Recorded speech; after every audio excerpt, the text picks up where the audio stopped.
Steve jobs 1955 में पैदा हुए। तकनीक और उद्यमिता की दुनिया में एक सच्चे दृष्टांती प्रेरणा स्वरूप थे। उन्होंने एप्पल इंक बीनस्तान की संस्थापना की, जो बनी एक प्रमुख और मूल्यवान कंपनी जो वैश्विक रूप में प्रभावशाली थी।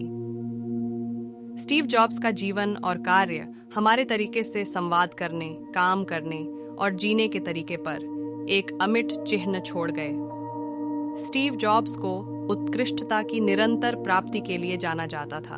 उन्होंने डिजाइन और सौंदर्य की शक्ति में विश्वास किया, जिसका परिणाम है कि एप्पल के उत्पादों में यह स्पष्ट दिखाई देता है।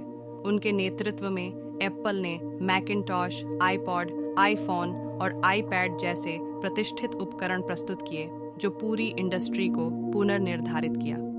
जॉब्स सिर्फ एक आविष्कारक नहीं थे, वे एक कथाकार भी थे।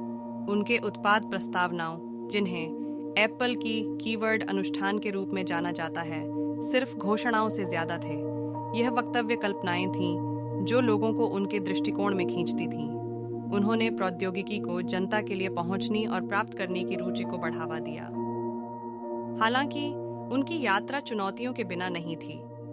उन्हें 1985 में एप्पल से निकाल दिया गया था, लेकिन 1997 में वापस आकर उन्होंने कंपनी को अभूतपूर्व सफलता की ओर ले जाने के लिए नेतृत्व किया।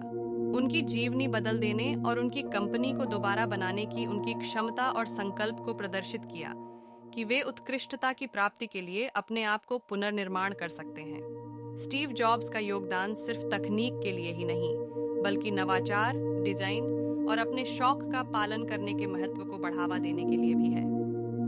उनका प्रसिद्ध स्टैनफोर्ड विश्वविद्यालय में संवाद वित्त बोलता है कि स्नातक छात्रों से भूखा रहो, मूर्ख रहो और अपने सपनों का पीछा करने के लिए अपनी पूरी उम्मीद और समर्पण के साथ काम करने की सलाह देता है।